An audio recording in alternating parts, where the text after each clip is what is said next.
1991 में जनसंघ दीपक का चुनाव चिन्ह के साथ प्रदेश के जाने पहचाने जनसंघी नेता कान सिंह राजपुरोहित का राजनीति में बड़ा योगदान रहा है। इसके पश्चात यही जनसंघी भारतीय जनता पार्टी में आए और 1980 के बाद आप पार्टी के महामंत्री व ब्लॉक अध्यक्ष व भाजपा प्रदेश कार्यकारिणी सदस्य पूर्व मुख्यमंत्री वसुंधरा राजे सिंधिया के नेतृत्व में कर्तव्यों का निर्वहन किया।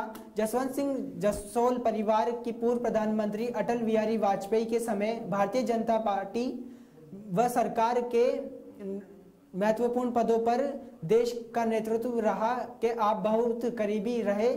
लोकसभा चुनाव बाड़मेर जैसलमेर के आप संसदीय चुनाव प्रभारी भी रहे।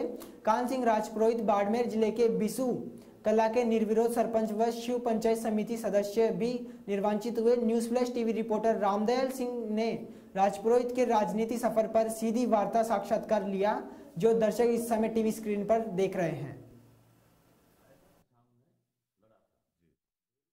बाड़मेर से हार गए थे क्योंकि उस टाइम पुरोहित आज हम लोग टीम के साथ पहुंचे हैं बाड़मेर जिले के शिव उपखंड के बिशु खुर्द गांव में और कोटड़ी में बैठे हैं कान सिंह जी राजगुरु, जो भारतीय जनता पार्टी के वरिष्ठ नेता हैं।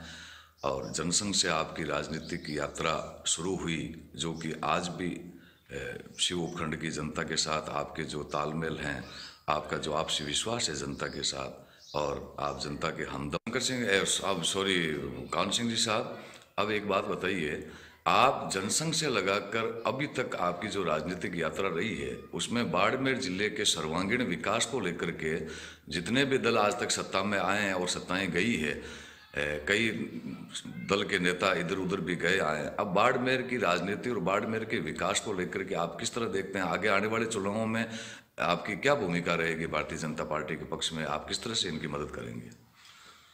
देखो, मैं बचपन से 1971 में जनसंघ से जुड़ा हुआ हूँ।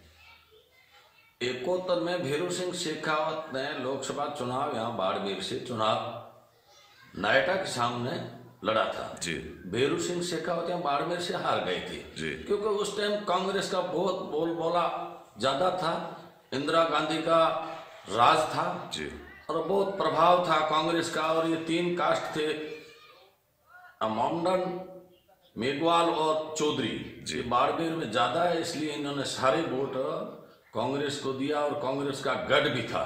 तो भैरू सिंह जी हार चुके थे। मैं उनके साथ में इलेक्शन में बच्चा था तो भी कई टाइम उनके साथ में ही रहा। चोटन में एक बार गाड़ी भी खराब हो गई थी, रात को भैरू सिंह के साथ में मैं धोरा में उनके साथ में रहा और गाड़ी भी वो भी थी पेट्रोल की, तो हैंडल लगा के चलना पड़ता था, बहुत साधन की कमी थी। उस टाइम से मैं लगाव 71 से लेकर के इस पार्टी लड़ा और 77 में चुनाव वापस हुए जी।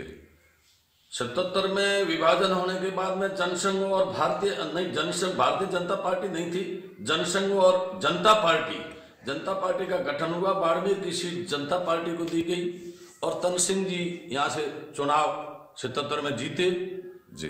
उनके बाद में तो 80 में विभाजन होने के बाद में भारतीय जनता पार्टी का एक गठन हुआ। उस दिन से लेकर के आज दिन तक मैं भारतीय जनता पार्टी में हूँ जी। कई बार 80 में चुनाव कांग्रेस में या शिव में चुनाव हुए तो कांग्रेस की विजय भी जी। तो बाड़मेर शिव विधानसभा क्षेत्र पहले हमारे बाड़मेर से शामिल था जी। और वो 67 में ये पहला विभाजन होकर के हमारी शिव विधानसभा सीट बनी जी। और बाड़मेर से हम बाहर आ गए। उनसे लेकर के करीब जी 80 के बाद में ही हमारा 77 में पहली बार कान सिंह जी जनता पार्टी से विधायक बने जी। और उनके बाद में 80 में वापस चुनाव हुए, अमीन खां बन गए और उनके बाद में राहुल साहब भी आए, एक बार कांग्रेस एक बार बीजेपी। राहुल साहब भी जनता पार्टी से ही चुने गए।